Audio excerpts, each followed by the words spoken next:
Olá, amada igreja, bom dia.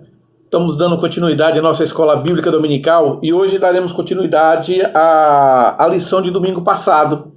Nós estamos estudando o Pai Nosso. Domingo passado tivemos a primeira parte e hoje a segunda parte, o versículo 12 e 13 do capítulo 6 de Mateus. Bem, aqui eu vou falar pouco porque eu quero dar prioridade aos professores nessa manhã, e nessa manhã teremos grandes professores. E para começar, eu quero dar a oportunidade ao irmão Pelé para que possa ler o nosso texto áureo. E ao invés do irmão Pelé ler apenas o versículo 12 e 13, eu gostaria que ele lesse todo a oração do Pai Nosso. Por favor, irmão Pelé. Pai nosso que estás no céu, santificado seja o teu nome. Venha a nós o vosso reino. Seja feita a tua vontade, assim na terra como no céu. O pão nosso de cada dia nos dá hoje, e perdoe as nossas dívidas, assim como nós perdoamos os nossos devedores. E não nos deixe cair em tentação, mas livrai, Senhor, do mal, porque o Senhor é o reino, o Senhor é a glória, para todos sempre. Amém, amém. Obrigado, irmão Pelé. Receba um forte abraço de todos nós. Queremos dizer que estamos com muita saudade do irmão. Em breve estaremos lhe revendo. Irmãos, dando continuidade, agora eu gostaria de ouvir o pastor Altino. Jesus nos ensinou a lidar com a confissão e com o pecado. Eu gostaria rapidamente de ouvir o pastor Altino sobre esse tópico. Bom dia, meus irmãos. Espero que todos estejam bem. Estamos aqui para mais uma escola bíblica dominical. Hoje estaremos dando continuidade ainda ao tema Oração do Pai Nosso. E na minha parte eu estarei extraindo alguns conhecimentos relacionados à confissão e o perdão. A oração do Pai Nosso é uma oração bastante conhecida, né? Aliás, em todos os lugares a gente vê as pessoas fazer a oração do Pai Nosso. Eu tenho experiência na área de trabalho, como eu trabalho com engenharia de segurança. Normalmente nas empresas, nas obras, né, quando se pede para fazer uma oração, a primeira oração que aparece é a oração do Pai Nosso. Todos sabem, já tem decorado, né, já tem de cor a oração do Pai Nosso. Na realidade, a gente sabe que quando Jesus ensinou o Pai Nosso, ele não ensinou com essa intenção de que fôssemos decorar, né, e recitar exatamente como ele descreveu. O Pai Nosso, ele tem o objetivo de nos mostrar um modelo de como falarmos com Deus. Um modelo sequenciado, usando um padrão escolhido por Jesus, que é o próprio Deus, né, nos ensinando a maneira correta de estarmos nos comunicando com o nosso Deus. Observando sobre as palavras que foram utilizadas por Jesus, nós podemos observar a inclusão da confissão e do perdão. E é sobre essas duas palavras que nós vamos estar falando de uma forma bem pragmática, né? Não vamos aqui teorizar muito em cima dessas palavras. Primeiro porque o Pai Nosso já é bastante conhecido e não há necessidade de a gente ficar repetindo as mesmas coisas todo o tempo, né? Então o que nós vamos fazer nesta manhã é trabalhar um pouco um conhecimento sobre a compaixão e o perdão. Por que Jesus incluiu essas duas palavras, né, no Pai Nosso? Você poderia me perguntar, sim, mas o perdão é algo assim tão fácil, né? Eu perdoo com facilidade, eu não tenho dificuldade de perdoar, né? Todo mundo acredita que perdoar é fácil. A compaixão também, as pessoas se sentem que têm compaixão, né? Por isso nós vamos, de uma forma bem pragmática, como já disse, né?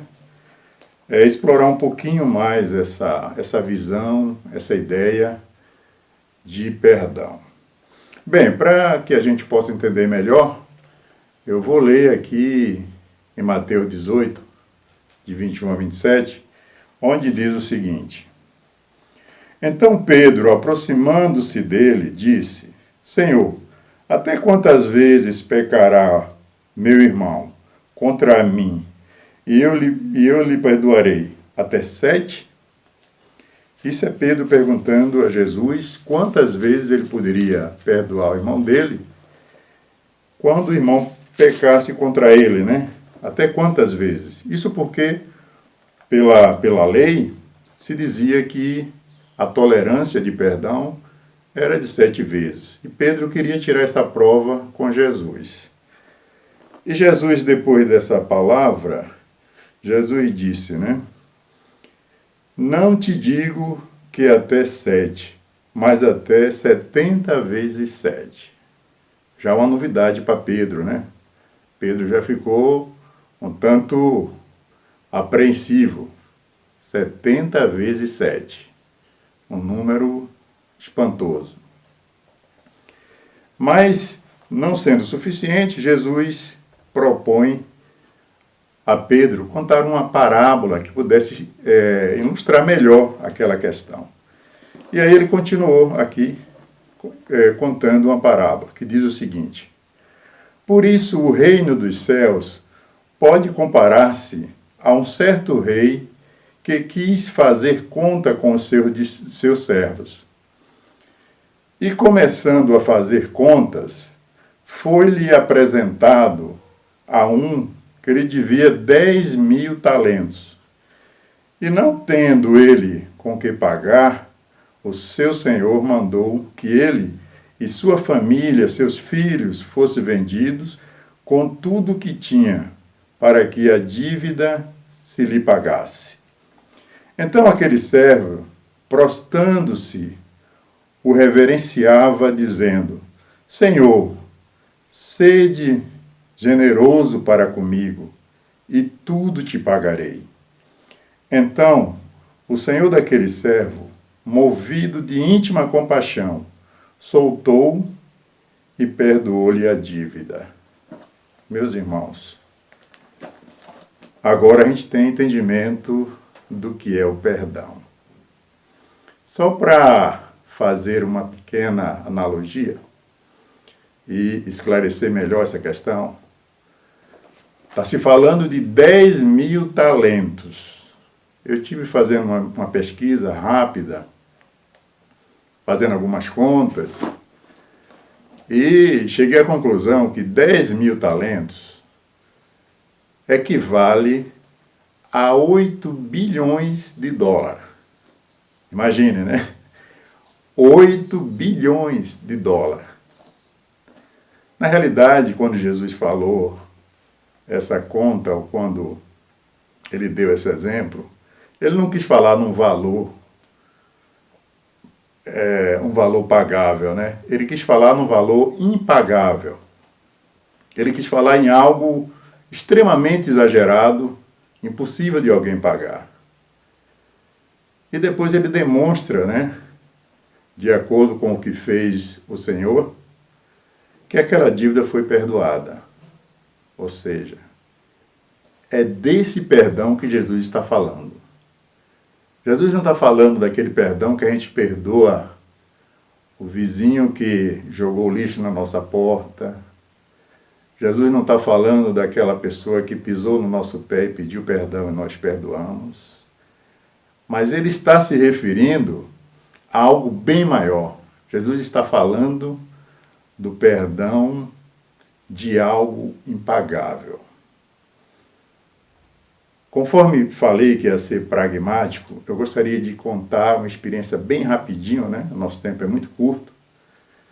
Trabalhando numa congregação quando seminarista, tinha uma irmã, numa cidade pequena, onde o irmão dela foi assassinado por uma pessoa conhecida que também morava na mesma cidade. E essa irmã, ela tinha um grande dilema. Essa irmã passou por uma dificuldade muito grande, um sofrimento muito grande, porque ela não conseguia perdoar esse irmão. E muitas vezes oramos juntos sobre esse assunto, e ela sofria muito com essa questão porque ela não conseguia perdoar. E eu sempre a aconselhei que ela sabia que não era fácil, mas que ela deveria trabalhar, pedir a Deus para que ela tivesse a capacidade de perdoar aquela pessoa que foi o assassino de seu irmão. Como a cidade era pequena, a pessoa era conhecida, morava na cidade. E para minha surpresa, num belo dia, eu encontrei ela com muita felicidade, muito brilho nos olhos. E ela me disse: irmão Altino, eu ainda seminarista, eu consegui perdoar o assassino de meu irmão. E é desse perdão que Jesus está falando. Jesus não está falando de algo banal. Então, meus irmãos, quando nós estamos aqui falando do Pai Nosso, Jesus pede que para que nós possamos pedir alguma coisa a Deus, possamos nos apresentar diante de Deus, antes nós temos que pedir perdão pelos nossos pecados e prometer que vamos perdoar aqueles que nos magoaram, aqueles que nos tiraram alguma coisa. Porque essa é uma condição para que sejamos perdoados. Só vamos receber o perdão de Deus sobre as nossas faltas quando nós tivermos a capacidade de perdoar aqueles que nos ofenderam. Isso não é fácil, meus irmãos. Isso não é fácil. É uma situação em que precisamos colocar a nossa mente nessa condição para que o Espírito Santo de Deus trabalhe na nossa vida e nos dê a capacidade de perdoar. O perdão, ele é essencial. A oração, ela não terá nenhum valor se você não estiver perdoado a quem lhe ofendeu. Se nós não estivermos perdoado a quem nos ofendeu. Então, pedir a Deus o perdão das nossas faltas, sem termos perdoado alguém que nos ofendeu, nós estamos malhando em ferro frio. É uma condição necessária para que sejamos perdoados, é que nós perdoemos. E o perdão é dessa forma que nós acabamos de ver, né? Para que a gente possa analisar, colocar na nossa mente que o perdão é algo muito, muito próprio, muito difícil, muito específico, né? Não vamos confundir o perdão com uma benevolência, com algo assim mais leve, mas quando se trata de perdão, temos que analisar a nossa vida e temos que perdoar de forma verdadeira, né? Temos que ter essa consciência. E o perdão, como vimos aqui na lição, diz no final da parábola, que o Senhor, movido de compaixão, ele perdoa aquele servo. Então, procurando uma definição para compaixão, eu encontrei uma bem interessante, que seria: a compaixão, ela é um sentimento de tristeza por alguém que perdeu alguma coisa, um sentimento de piedade por alguém que perdeu, e o desejo de ajudar. Então é isso que é a compaixão, é você ter um sentimento, é você ser, ou seja, você passar por um sentimento de tristeza por aquela situação que alguém está passando e ao mesmo tempo sentir o desejo de ajudá-lo a sair daquela situação. É isso que é a compaixão. Então, meus irmãos, nós como servo de Deus, nós precisamos exercer a compaixão no nosso coração para que o perdão seja possível em nossas vidas. Sem a compaixão, nós não vamos conseguir perdoar. E vamos pedir a Deus essa capacidade, né, de sentir compaixão e ter a facilidade de perdoar, para que assim o nosso relacionamento com Deus seja perfeito, seja completo, conforme nos orientou Jesus nessa oração tão maravilhosa que é a oração do Pai Nosso. Ficamos por aqui. Deus abençoe a todos. Vamos continuar com os próximos professores que irão explorar outros pontos. E até a semana que vem ou até outro dia, que Deus nos abençoe. Obrigado, pastor Altino. E agora eu gostaria de ouvir a irmã Soraya. Irmã Soraya, me fale como era essa oração dos fariseus, por favor. Olá, meu querido irmão e irmã. Hoje nós estamos pensando sobre oração. Já em alguns momentos temos pensado sobre isso. A oração é a chave da vitória. A oração nos aproxima de Deus, nos aproxima da leitura bíblica, de nos debruçarmos na palavra do Senhor, de entender, compreender a fala de Deus e ter uma vida pautada nos ensinos de Jesus. Uma vida pautada nos ensinos de Jesus é alguém que está aberto à mudança. É muito interessante porque o Senhor Jesus nos chamou de discípulos. Discípulos, que quer dizer aluno, está aberto ao aprendizado. Em todo o tempo está pronto para aprender. Mas quero lembrar que aprendizado é mudança. Se nós dizemos que aprendemos e não mudamos, não aprendemos nada. O aprendizado só se concretiza quando de fato mudamos. Se ouvimos, se vemos, mas se não mudamos, não aprendemos nada. Somente quando nós mudamos, o aprendizado se concretiza na minha vida e na sua vida.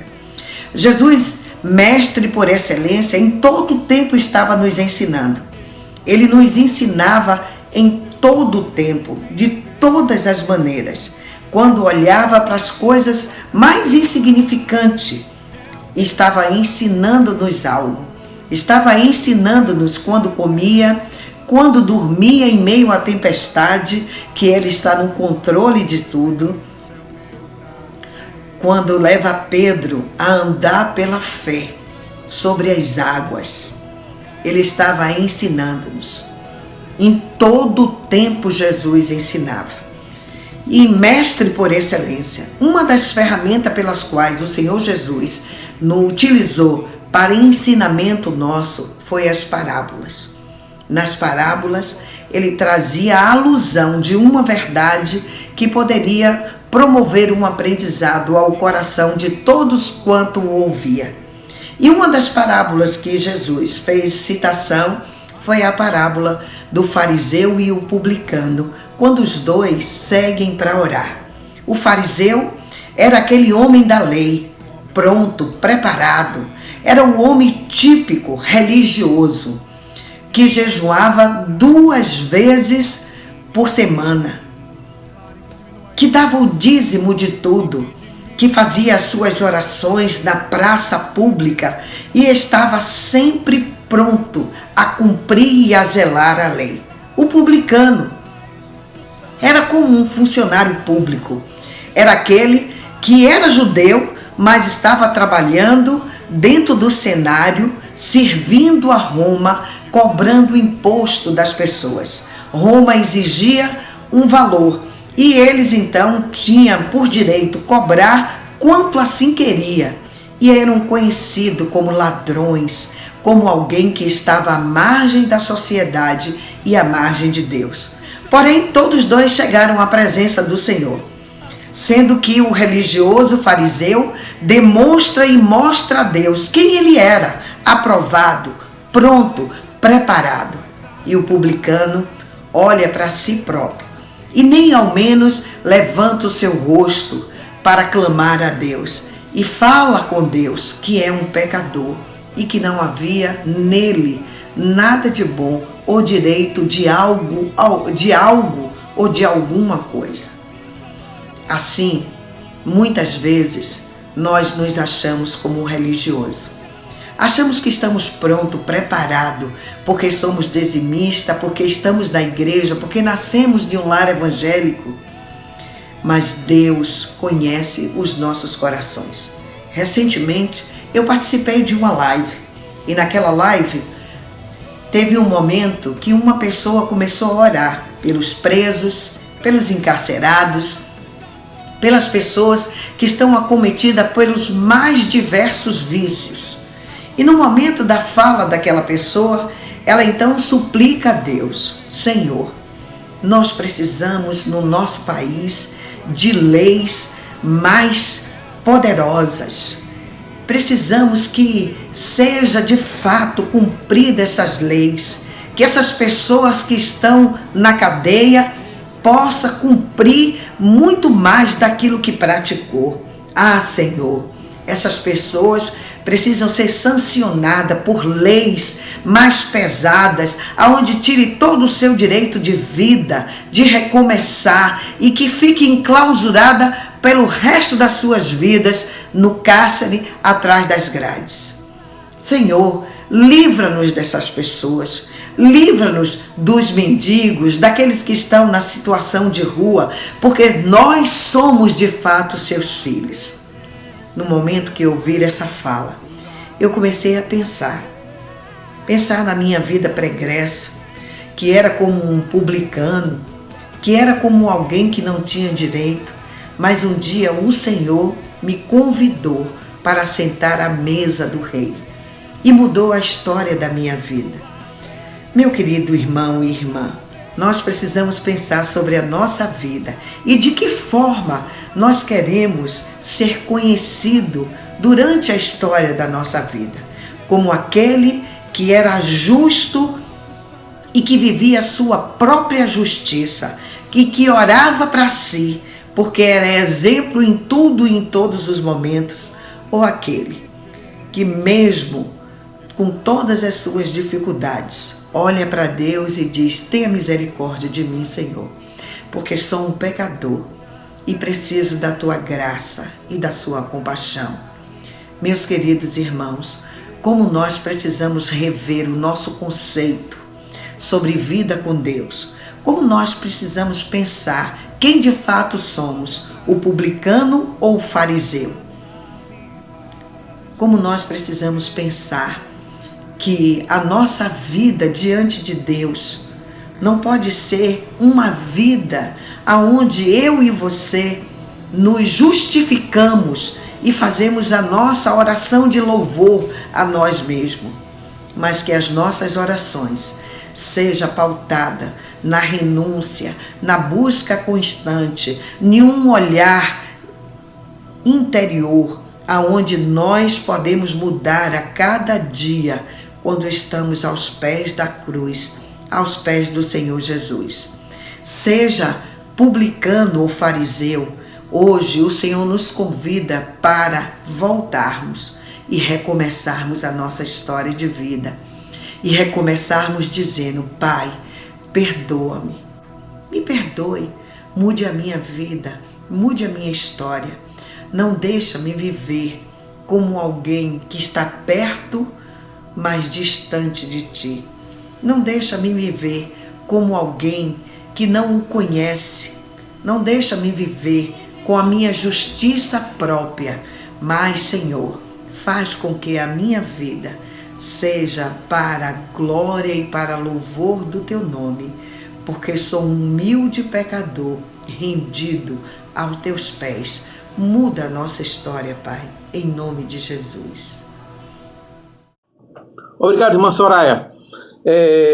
Agora tem uma coisa que sempre me questiono. A gente sempre fala como era a oração dos fariseus, a oração dos publicanos, mas aí eu gostaria de ouvir de um professor do Antigo Testamento, era a disciplina que o nosso pastor Walter ensinava no seminário. E outra questão também é a seguinte: pela sua experiência, pelo seu conhecimento da cultura judaica, como era a oração do judeu no Antigo Testamento, no Novo Testamento e nos dias atuais? Eu acho que o senhor é a pessoa mais indicada para nos falar um pouco sobre isso. Por favor, pastor Walter. Muito obrigado, irmão Jodeval, por essa oportunidade de falar sobre a oração. No caso, a oração judaica é o que foi solicitado. A oração do fariseu e do publicano é a que está em evidência nessa oportunidade. Os irmãos poderão encontrá-la em Lucas, no capítulo 18, os versos de 9 a 14.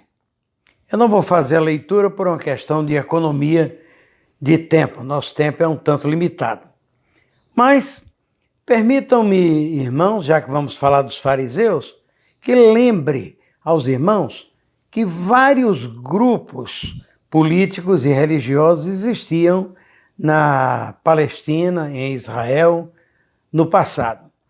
Entre eles nós temos os saduceus, os zelotes, os essênios, os fariseus, e uns eram de linha política. Por exemplo, os zelotes eram de linha puramente política, já que eles eram zeladores é o significado da palavra, da independência política de Israel. Outros de linha político-religiosa, por exemplo, os saduceus.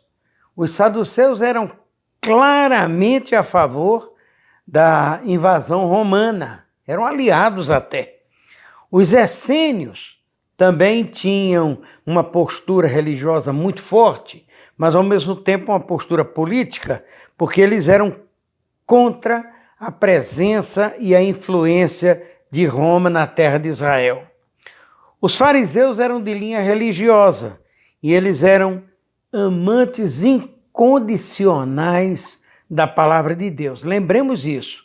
Vamos pontuar esta questão de que eles eram amantes da palavra de Deus, mas eram incansáveis, por conta disso, estudiosos da Bíblia Sagrada. Há uma ideia disseminada de que os fariseus seriam falsos, hipócritas, dissimulados, e os dicionários até os descrevem como desta maneira. Surgiram, possivelmente, na época de Esdras e Neemias, apesar de que outros historiadores colocam bem mais adiante. E eles se tornaram notáveis pela oposição aos costumes pagãos que eram adotados por muitos judeus, especialmente depois, quando houve a invasão grega. Na época de Alexandre o Grande, a invasão grega que dominou aquela região toda. E muitos costumes helênicos foram levados lá para Israel. E muitos judeus os adotaram. E trocaram até os belos nomes hebraicos, nomes pessoais, por nomes gregos. Mas, entendamos, para os fariseus o que valia, irmãos, era a soberania de Deus, era a responsabilidade moral da pessoa humana, a pureza de vida e a ressurreição dos corpos. Os irmãos perceberam? Nós cremos em tudo isso. Portanto, sigamos. O que era objeto da censura de Jesus era a rigidez da observância das leis, especialmente quando falamos da questão do decálogo, dos 10 mandamentos e do descanso semanal, que era o Shabat. No Shabat, inclusive, não se admitia de maneira nenhuma que uma pessoa, por exemplo, ficasse enferma da garganta e fosse, digamos, tomar um bochecho, fazer um bochecho, um gargarejo.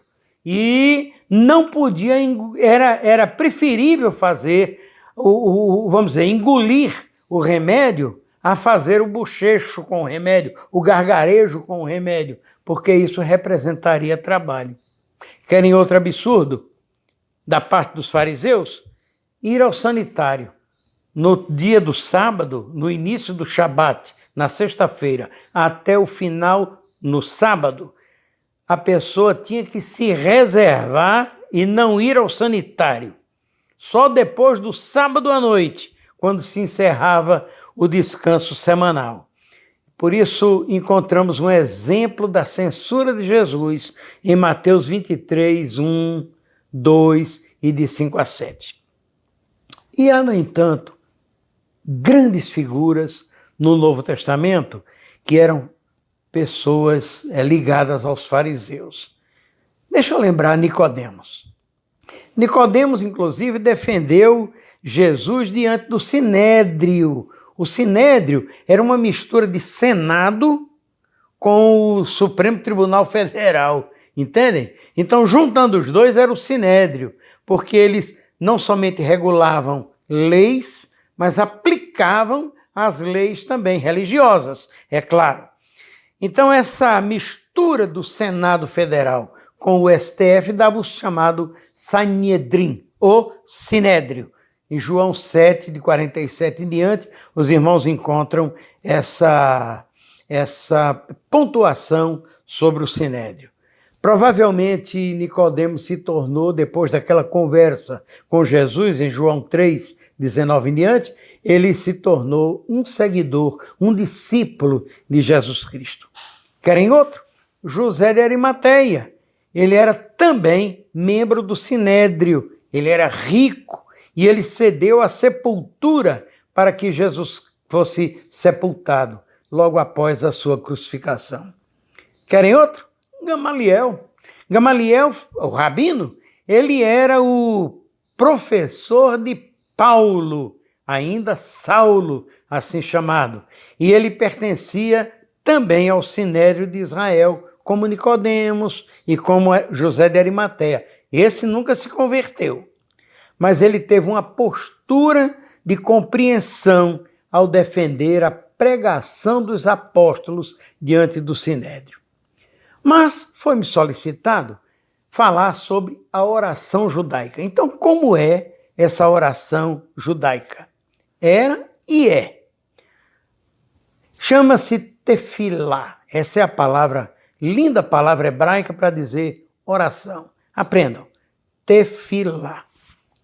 São, na verdade, recitativos de oração que fazem parte da observância, portanto, do judaísmo. E vamos encontrar essas orações todas codificadas num livro chamado Sidur. E nesse livro, que é um livro tradicional de orações judaicas, nós encontramos o seu uso na sinagoga. Eu vi bastante isso nas nossas viagens a Israel, lá no Muro das Lamentações e nas sinagogas, e que ali estivemos também. Basicamente, são 3 orações. Vamos deixar os nomes de lado e dizer apenas que eram 3, ou são 3. Pela manhã, à tarde e à noite, havendo, naturalmente, outras orações adicionais. Mas uma coisa interessante é que toda oração judaica tem início com a mesma fórmula, da mesma maneira. E eles dizem, Baruch atah Adonai, Melech Haolam, ou seja, abençoado és tu, nosso Deus, Rei do Universo, porque, e aí diz a razão, porque o Senhor é abençoado, é bendito na nossa vida. Percebam também, meus irmãos, que na oração do Pai Nosso, Jesus Cristo colocou, Pai Nosso que estás nos céus, santificado seja o teu nome, ou abençoado seja o teu nome, que corresponde em essência à fórmula dessa oração que nós dissemos. Querem ver? Olha só. Abençoado ou santificado seja o teu nome. Na oração judaica vem exatamente, abençoado és tu, nosso Deus. Depois ele disse, Pai nosso que estás no céu. Na oração judaica diz, Rei do Universo. Perceberam? Jesus utilizou a mesma fórmula judeu que era, e ele o fez seguindo a tradição dos seus antepassados. Portanto, seguindo, nós temos uma parábola. Eu gostaria de me referir a essa parábola, porque nós temos algumas outras lições ali também. De acordo com Lucas 19, 18, verso 9, Jesus contou a parábola daqueles que confiavam, ele contou essa parábola diante de uma plateia, possivelmente de fariseus. Pessoas que, diz a Escritura, confiavam em sua própria justiça e desprezavam os demais. Então, meus irmãos, como dissemos, com absoluta certeza, Lucas está dizendo que havia fariseus no entorno de Jesus. E possivelmente em alguma ocasião ele observara essa situação que ele agora vai descrever na parábola que ele contou. E essa ocasião mostra autojustiça e mostra vaidade de um lado, e mostra igualmente humildade e pranto, choro do outro lado. São 2 homens que entram nas dependências do templo para orar. Um é um fariseu, já vimos quem são eles. O outro era um funcionário judeu do Império Romano. Um se olhava, o fariseu, como merecedor de honras, porque ele era religioso, aliás, muito religioso. O outro era olhado como um traidor do seu povo, imaginem, porque ele era um homem funcionário, portanto, que arrecadava impostos para uma nação invasora. Alguns eram até corruptos. E o título que ele ostentava era o título de publicano, ou seja, funcionário público. As orações são ao mesmo tempo, percebam, um está orando de um lado, o outro está orando do outro lado. As orações, portanto, são concomitantes, mas as atitudes do coração são muito diferentes. E os desfechos, os finais também. O fariseu, na realidade, busca a atenção dos presentes. A propósito, Lucas 20, 47 diz que ele fazia isso para dar a impressão de piedade. E eles fazem longas orações em público, é o que Jesus diz. Que atitude vergonhosa, não é verdade, irmãos? O publicano, por sua vez, ele busca um lugar discreto, porque ele não queria ser notado. Um estava na ostentação e o outro estava na discrição.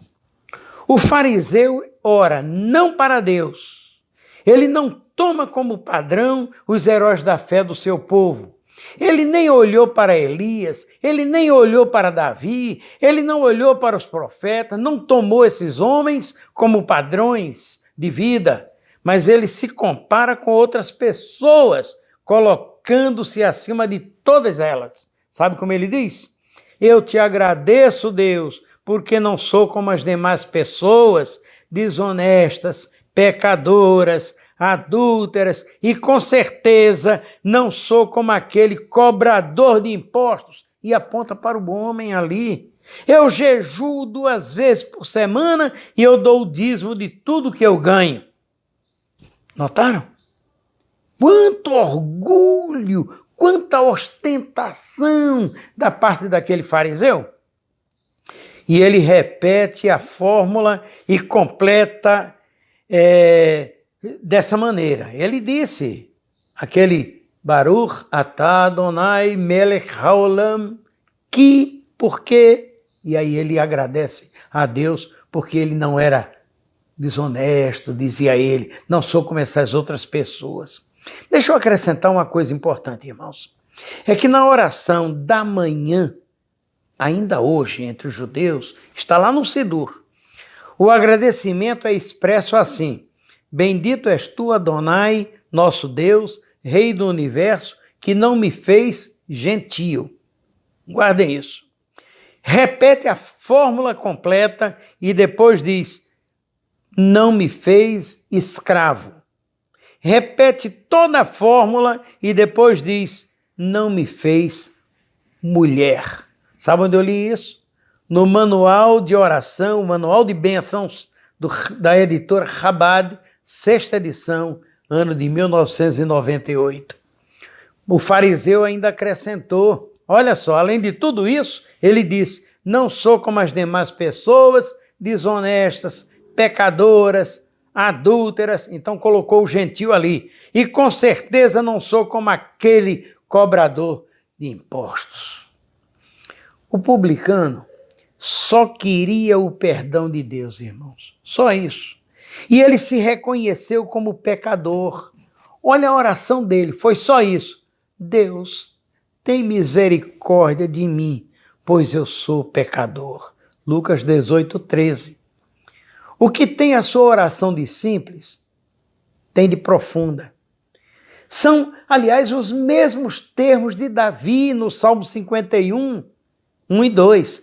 E ele diz, Davi, compadece-te de mim, ó Deus, segundo a tua benignidade e segundo a multidão das tuas misericórdias. Apaga as minhas transgressões e lava-me completamente da minha iniquidade. Purifica-me dos meus pecados. Vamos terminar com 3 lições. A primeira lição que nós aprendemos de tudo isso é que Deus não se comove com atos de vaidade. Não é pelo muito falar. E não é pela ostentação que Deus vai nos ouvir. Segundo, orando, nossa atitude deve ser uma atitude correta. Nós temos que olhar para nós. Quem sou eu na oração? Aliás, diga-se de passagem que a palavra tefilá, oração, em hebraico, vem da raiz julgar, julgamento. Quando eu oro, eu me julgo, eu me analiso, eu olho para mim, eu faço autoexame e oro. E quando eu olho para mim, eu vejo um pecador. E eu preciso do perdão de Deus, porque tudo vem dele. E sem ele, não sou nada, não somos nada. Terceira lição que eu extraio é que eu devo, portanto, à luz de tudo isso, me analisar de um modo profundo. Contar a Deus o meu erro, a minha necessidade, mas, sobretudo, pedir o perdão ao Senhor, porque só Ele é quem pode me deixar limpo, completo, pronto para as lutas desse dia. Oração do publicano, jamais precisa ser somente aquilo. Ele falou só em ser pecador, mas jamais devemos dizer só isso. Vamos dizer, eu te agradeço, Senhor, pela salvação. Eu te agradeço porque tocaste na minha vida. A oração do fariseu, de maneira nenhuma. E eu não quero acrescentar mais nada. Quero pedir perdão a Deus se alguma vez apresentei uma ostentação na oração que fiz. Que o Senhor nos abençoe e nos guarde e nos dê sua graça. Amém. Obrigado, pastor Walter. E agora vamos para um outro professor que tem nos apoiado muito aqui na nossa escola, é o nosso querido irmão José Carlos. Jesus nos ensina a perdoar aqueles que nos ofendem. Por favor, irmão José. Bom dia, meus irmãos. Que Deus abençoe a todos e que dê um domingo abençoado na presença de Jesus. Meus irmãos, essa aula da semana passada e a dessa, nós estamos falando sobre o Pai Nosso. Essa oração do Pai Nosso é uma oração completa. Jesus nos ensinou, é um modelo para a nossa vida. Ela atinge a todas as áreas de nossa vida. E nos ensina também a como é que a gente deve conduzir, como a gente deve se comportar, como nós devemos falar com Deus. Então, o Pai Nosso é esse modelo de oração, né? E Jesus estabeleceu alguns princípios, né? Para que na hora que a gente for falar, na hora que nós formos falar com o nosso Pai, a gente saber falar de uma forma efetiva e uma forma que produza o efeito, né? Que agrade a Deus. E esses princípios, eu vou listar aqui alguns, que um deles é a prioridade da oração em particular, quer dizer, você falar em particular com Deus, ter o seu momento com Deus. A outra é a discrição e a humildade, quer dizer, você fecha a porta do seu quarto, fale com Ele, Ele sabe o que vos é necessário antes de você pedir, né? E também você não precisa estar falando para todo mundo ver que você está orando, não, basta você e Ele sozinho, né? Ser objetivo também, não ficar usando de vã repetição, que Deus sabe o que vos é necessário para você, né? E o principal é a confiança em Deus, que nós devemos confiar no Papai do céu, que é o nosso Pai, que nós somos feito a coroa da sua criação, Ele nos ama, né? Mandou seu Filho para nos salvar. Então, essa relação é diária, uma relação boa, que edifica, né? E o Pai Nosso, ele nos ensina, ele ensina o homem a falar com Deus. E também ao homem a honrar o nome de Deus. Porque Deus está acima de todas as coisas, foi Ele que criou tudo, né? E nós temos que ter essa certeza que, na hora que a gente falar com o Papai, Ele vai, segundo a sua vontade, nos atender.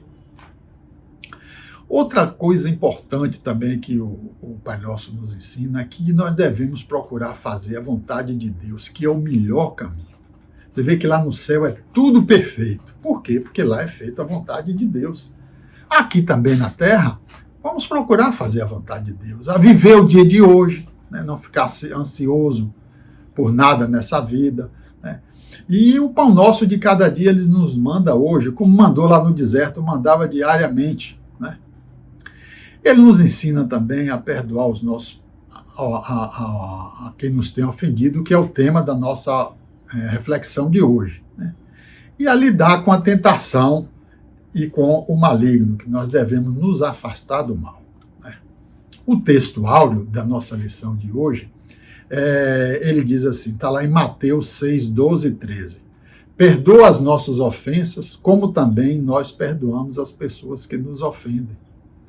E o 13 diz, não nos deixes cair em tentação, mas livra-nos do mal, pois teu é o reino, o poder, a honra e a glória para sempre, né? É o texto áureo. Bom, o nosso tema da nossa aula de hoje é Jesus nos ensina a perdoar aqueles que nos ofendem. Meus irmãos, perdoar aos nossos devedores é muito difícil de ser compreendido e praticado, né? A palavra perdão, segundo a nossa lição, ela só pode ser aplicada a dívidas impossíveis de serem pagas. O sujeito não pode lhe pagar. Então você perdoa. E por que é tão difícil perdoar? Muitos confundem, às vezes, o perdão com a aceitação de uma injustiça, né? Mas perdoar não é ser condescendente. Não. Não é deixar o criminoso livre. Ele precisa ser responsabilizado pelos seus atos, né? Perdoar é conseguir libertar-se de sentimentos, de mágoas para com os outros, para quem te ofende, né? E o que é perdão segundo a Bíblia? Perdão segundo a Bíblia é uma ação humana que se livra de uma culpa, de uma ofensa ou de uma dívida. Ação através do qual uma pessoa está dispensada do cumprimento de um dever ou de uma obrigação. Perdoar é parar de cobrar de alguém uma dívida que não pode ser paga. Esse é o, vamos dizer assim, o conceito, né? E qual a importância do perdão? O ato de perdoar é importante, pois ele nos livra de sentimentos como o rancor, a raiva, a vingança, o ressentimento. Esses sentimentos, ele desgasta tanto o nosso corpo físico como a nossa parte emocional, né? O ressentimento é um sentimento que leva, às vezes, à depressão, a alteração do sistema imunológico, né? A dificuldades cardíacas, ao estresse, né? do nosso corpo, do nosso templo do Espírito Santo. Em algumas ocasiões da nossa vida, né, nos deparamos com situação, às vezes, que nos ofendem, nos magoam, e em maior ou menor escala.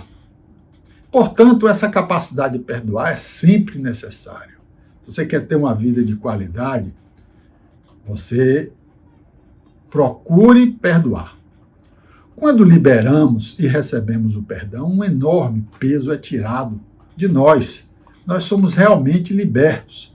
Ao perdoar, você liberta-se dessa ligação penosa e volta a viver livremente. Olha o que está dito em Marcos 11, de 25 a 26. E quando estiverem orando, se tiverem alguma coisa contra alguém, perdoem-no, para que também o Pai Celestial perdoe os seus pecados. Mas se vocês não perdoarem, também o seu Pai que está nos céus não perdoará os seus pecados. Como funciona o perdão? O perdão, ele é um processo intervencional e voluntário pelo qual a vítima passa por uma mudança de sentimento e atitude em relação a uma ofensa que ele recebeu, uma ofensa às vezes até criminosa. Deixa de lado as emoções negativas como a vingança, com uma capacidade aumentada de desejar bem a quem, ao agressor, né?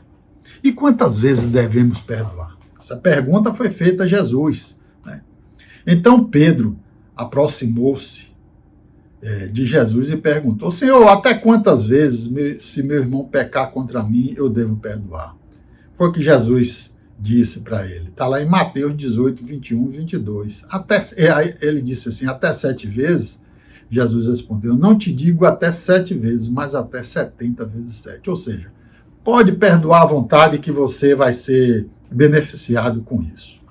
Então, a conclusão que chegamos é o seguinte. É orando que nós aprendemos a confessar, a nos dispormos a perdoar, tomar consciência dos livramentos que Deus tem nos dado e a gente resistir às ciladas do maligno. Quer dizer, a oração ela tem que ser diária. Jesus orou sempre e orar sem cessar. Então, perdoar nos mostra que estamos assumindo a responsabilidade pela nossa felicidade, em vez de deixarmos que as ações dos outros determinem as nossas emoções e comportamentos. Então, o perdão é uma decisão sua. Quando temos a capacidade de perdoar, quando assumimos essa decisão de perdoar, em vez de ficarmos imersos na dor e no ressentimento, estamos a caminhar no sentido de voltar a amar, de encontrar o amor dentro de nós e nos outros. Então, se você tem essa dificuldade, fale com Jesus, fale com Ele, que Ele vai te capacitar, Ele vai te ajudar, Ele vai te ensinar, né? E a você perdoar quem te ofendeu, né? E a reparar esse mal que fizeram a você, e você vai ficar livre disso. Então, fica simples perdoar se você orar, se você buscar a cada dia a pedir a Deus que te liberte, que te libere desse sentimento e você procurar a cada dia buscar o perdão até que ele se complete. Que Deus abençoe a todos, no nome de Jesus. Obrigado, irmão José. Agora vamos para Joilson. Jesus nos ensina a lidar com a tentação e com o maligno. E não nos deixe entrar em tentação, mas livre-nos do mal. Irmão Joilson, por favor, nos fale um pouco sobre isso. Olá, bom dia, queridos irmãos e irmãs. Que a graça e a paz do nosso Senhor Jesus sejam com todos. Vamos dar continuidade à nossa EBD e vamos falar sobre o ensinamento do Senhor Jesus em sua oração, que Ele nos deixou como modelo, que Ele nos ensina a pedir ao Pai que nos proteja da tentação e que nos livre do maligno. Ele diz, e não deixeis que sejamos tentados, mas livra-nos do mal. Mateus 6, 13. Jesus, ele sabe como é a tentação, porque ele próprio foi tentado. Em Mateus 4, diz que quando ele foi batizado, após ser batizado no Rio Jordão, ele se retirou para o deserto para jejuar, e lá ele ficou por 40 dias. Estando Jesus jejuando, o maligno se aproveitou da situação, dessa fraqueza. Jesus estava com muita fome, e aí o inimigo se aproveitou desse momento para tentá-lo. E disse, olha, por que passar por tanta privação, meu amigo? Pega aqui, ó, transforma essas pedras em pão. Não é o Filho de Deus? Transforma essas pedras em pães e sacia a sua fome. Queridos, isso nós vemos que a tentação, ela tem origem não externa, mas sim internamente. Já está dentro de nós. Jesus, ele estava com fome. Era um desejo de saciar uma necessidade básica do corpo humano. Então, o inimigo aproveitou dessa oportunidade para estimular, para tentá-lo a fazer algo que ele não deveria fazer. Tiago, ele nos explica isso muito bem. Em Tiago, capítulo 1, verso 13 a 15, ele diz: quando alguém for tentado, não diga, esta tentação vem de Deus, porque Deus não pode ser tentado pelo mal. Ele mesmo não tenta ninguém, mas as pessoas são tentadas quando são atraídas pelos seus próprios maus desejos. Queridos, atraída pelos seus próprios maus desejos. Deus não tenta ninguém. Segundo essa afirmação de Tiago, em algum momento da nossa vida, nós vamos ser tentados, porque ele diz quando for tentado. Então, quando eu for tentado, essa tentação não vem do Senhor Deus, e ela virá um dia, porque é quando, não é se. E nós devemos estar preparados para ela. A tentação, ela jamais virá de Deus. Não devemos nunca confundir a tentação com provação. São duas coisas totalmente distintas e diferentes. A tentação, ela não vem de Deus, ela vem do maligno, ela vem de um desejo interno que está na natureza humana. A aprovação, ela pode vir de Deus, sim, e ela serve inclusive para nos edificar, porque quando saímos de uma aprovação, certamente saímos com espírito mais elevado, saímos fortalecidos espiritualmente. O apóstolo Paulo, ele diz, né, que quando eu estou fraco, aí é que eu sou forte, porque ele está falando da sua espiritualidade, que por todas aquelas aflições por que ele está passando, aquelas provações que ele está passando, está fortalecendo o seu espírito. Então, não devemos nunca confundir provação por tentação.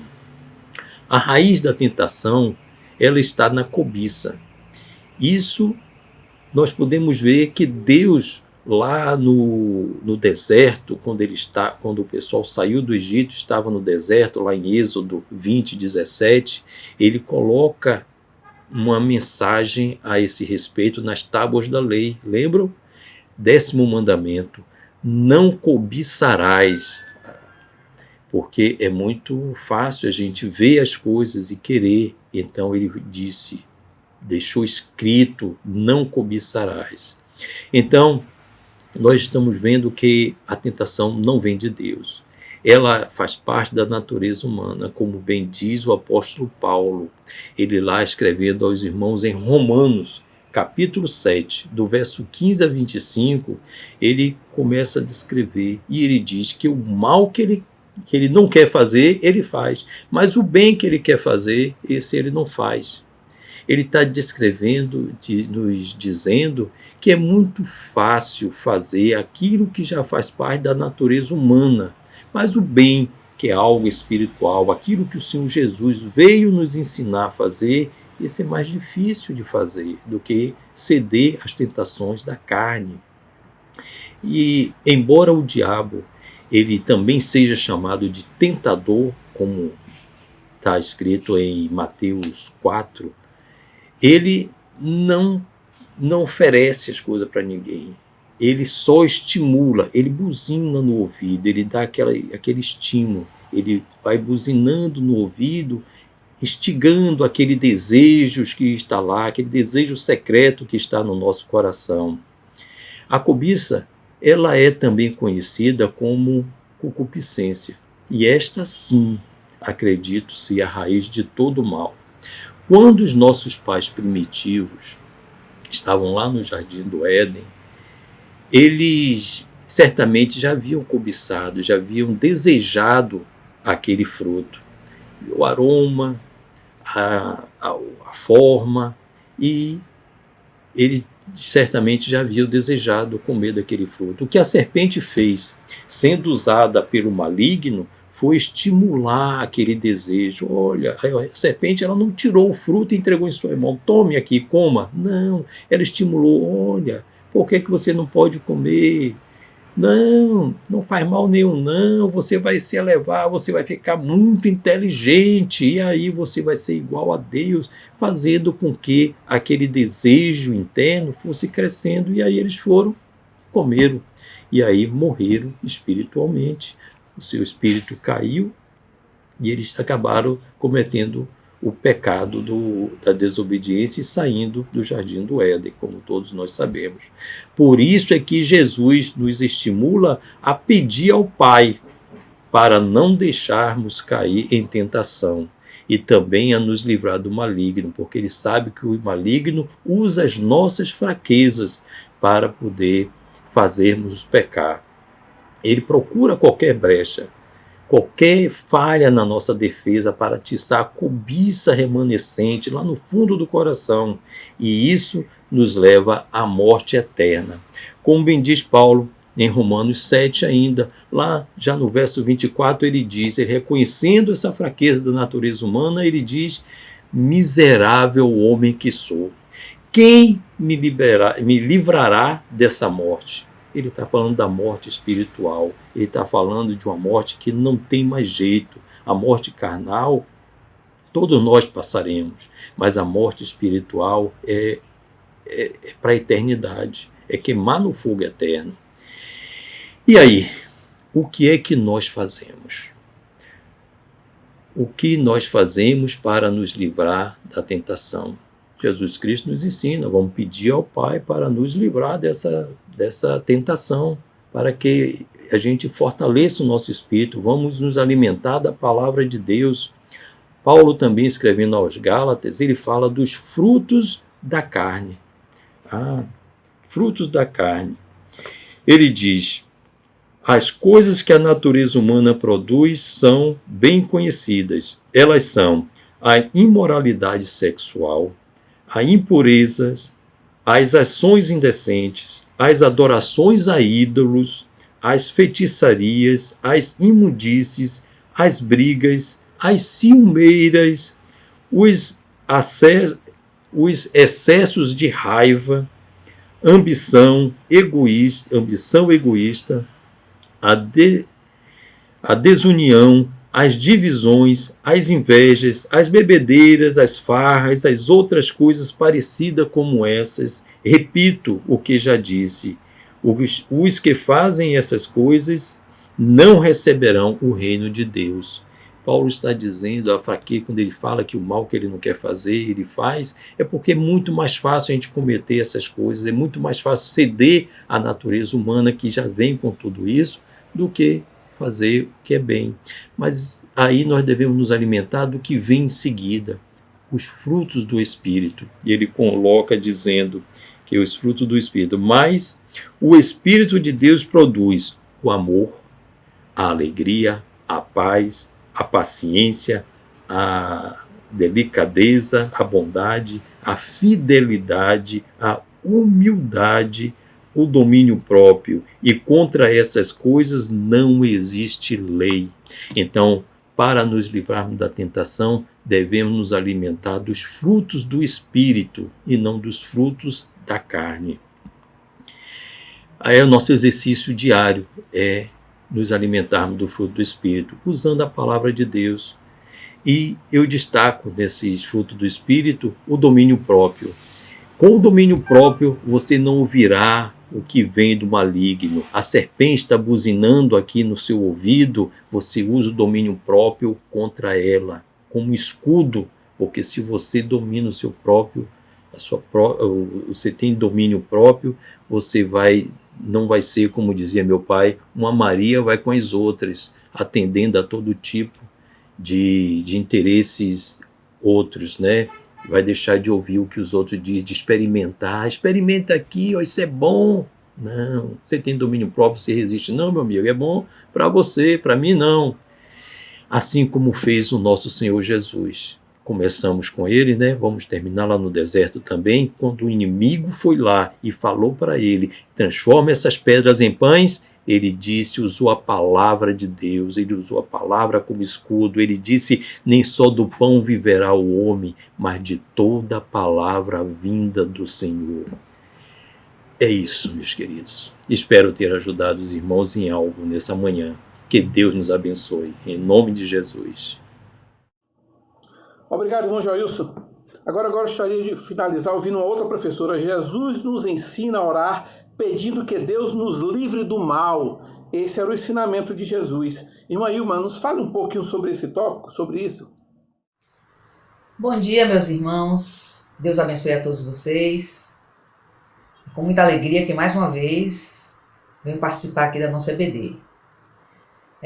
Refletiremos sobre o último tópico da nossa lição de hoje, cujo título é Jesus nos ensina a orar pedindo que Deus nos livre do mal.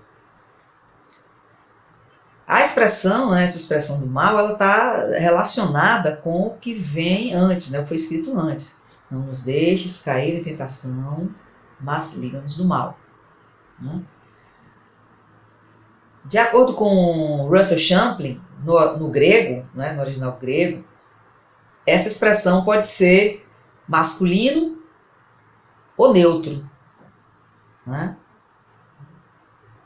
Então, ela pode significar mal de um modo geral. E aí, na nossa língua portuguesa, nós temos, né, o mal, a palavra mal terminada em L, né? É o mal geral. E pode significar também o ser mal, a pessoa má, um ente, um indivíduo mal. Aí, nesse caso, na nossa língua, é mal terminado em U. Então, o autor nos diz o seguinte aqui: orar pedindo que Deus nos proteja de todas as realidades, de todos os seres que existem, com uma única finalidade, nos destruir com a sua maldade. Então ele está abrangendo aqui os dois aspectos. O mal de modo geral, quando ele fala sobre todas as realidades, que realidades são essas? As circunstâncias, né?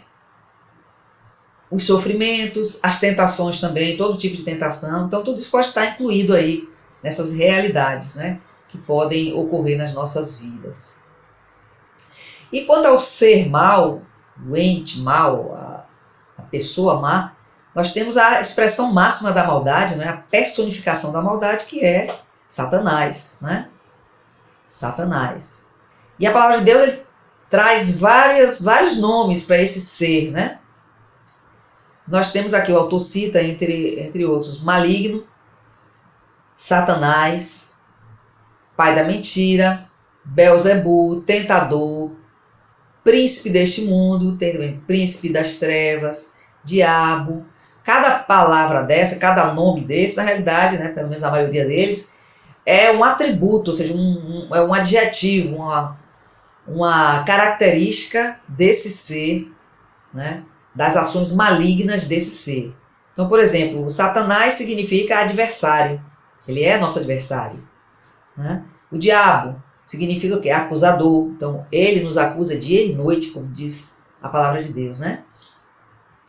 Então, são nomes que significam modos de ações desse ser. Né? E o autor ele diz o seguinte: Jesus nos ensina a orar pedindo a Deus que nos livre da malignidade com a qual o diabo e seus anjos podem atingir nossa vida. Então nós precisamos fazer isso. O próprio Jesus ele enfrentou, né? Ele teve que enfrentar o diabo, ele enfrentou cara a cara ali na tentação, né? No episódio da tentação do deserto. Mas ele foi firme, né? Ele resistiu ali. Ele também teve que enfrentar muitas pessoas possuídas por espíritos imundos, que nós sabemos que existem, né? Mas ele estava o tempo todo pronto, porque nós vemos que Jesus era um homem que tinha uma vida de oração. Constantemente, Jesus estava orando. Né? Isso é um exemplo para nós. Por isso que ele também nos ensina. Né? Agora, em 2 Timóteo 4,18, nós lemos o seguinte: o Senhor me livrará de toda obra maligna e me levará salvo para o seu reino celestial. Então, Paulo dizendo, né? Ele tinha essa certeza. O Senhor me livrará de toda obra maligna e me levará a salvo para o seu reino celestial. Qual é uma das maneiras mais eficazes, portanto, de nós resistirmos às ações do diabo? A oração, obviamente, né? A oração. O apóstolo Pedro, em 1 Pedro 5, 8, 9, ele nos diz o seguinte: sejam sóbrios e vigiem. O diabo, o inimigo de vocês, anda ao redor como leão, rugindo e procurando a quem possa devorar. Olha que coisa séria, meus irmãos. Aí ele ainda diz mais: resistam-lhe, permanecendo firmes na fé, sabendo que os irmãos de vocês que vocês têm em todo o mundo estão passando pelos mesmos sofrimentos. Então, essas investidas do inimigo não se referem só a nós, não. São todos os seres humanos, principalmente aos servos do Senhor, aqueles que fazem parte do povo de Deus, né? Então Pedro nos conclama aqui: sejam sóbrios e vigiem, né? A gente sabe que o leão, né, vários documentários que já assistimos, o leão, quando ele vai, ele mira em uma presa, ele não vai de vez não, ele fica ali, ó, circulando, atrás de uma moita, né?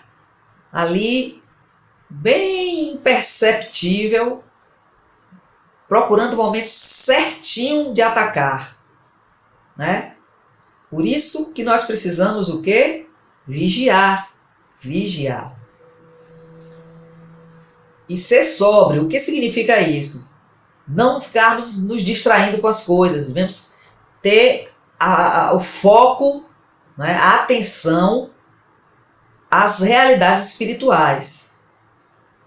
Portanto, sejam sóbrios e vigiem, né? Então o inimigo procura uma coisinha só para nos atacar, para nos destruir. Ele quer nos destroçar. A figura aqui é muito pertinente. O leão ele estraçalha a vítima. Então é assim que Pedro descreve a ação do inimigo, né? A ronda que ele faz, né? Ao redor de nós. E Jesus também, ele disse o seguinte: Jesus também falou sobre essa questão da vigilância e sobre a oração.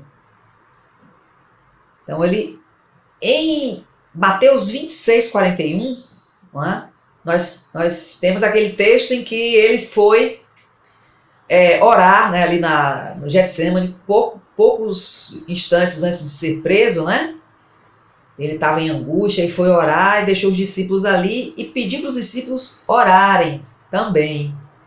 Quando ele retorna, o que é que ele encontra? Os discípulos dormindo. E aí o que foi que ele disse? Está nesse versículo, né? Orai e vigiai para que não entreis em tentação. O espírito, na verdade, é forte, mas a carne é fraca. Jesus sabia muito bem disso. Então, orar e vigiar, ele nos ensina. Paulo também, lá em Efésios, ele descreve, não é, toda a armadura que devemos nos revestir para termos uma vida de fé, para termos uma vida firme, né, para não vacilarmos no caminho do Senhor. Então ele finaliza lá no versículo 18 de Efésios 6, dizendo o seguinte: com toda a oração e súplica, orando em todo o tempo no Espírito. Com toda a oração e súplica. Né? Súplica é mais, você se derrama, não é? Aos pés do Senhor, orando em todo o tempo no Espírito. Nós fomos ensinados a orarmos no nosso quarto, o próprio Jesus falou isso, nos fecharmos nos nossos aposentos e orarmos, né, pedirmos a Ele, mas aqui nós vemos que devemos orar em todo o tempo no Espírito.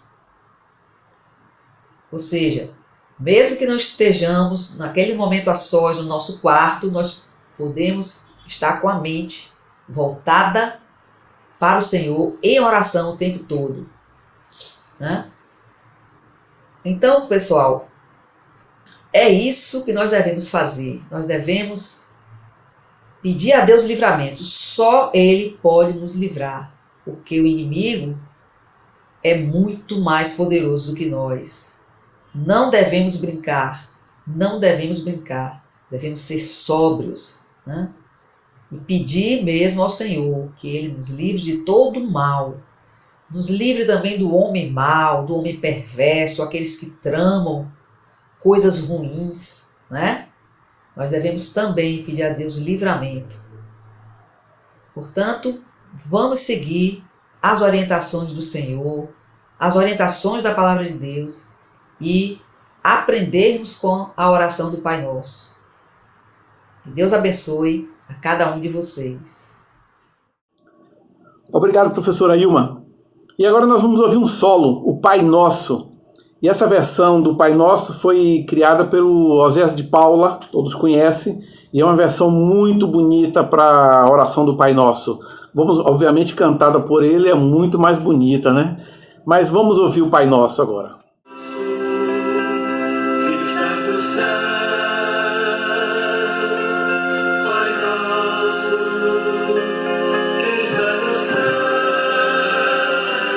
Pai nosso que estás no céu, santificado seja o teu nome, venha a nós teu reino, seja feita tua vontade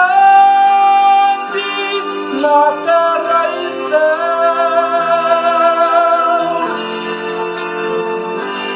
O pão nosso de cada dia, dá-nos hoje e perdoa as nossas dívidas, assim como nós perdoamos a quem nos deve.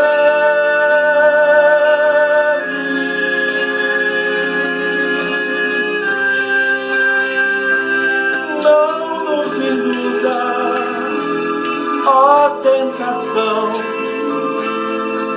mas livra-nos do mal, pois teu é o reino, o poder e a glória para sempre.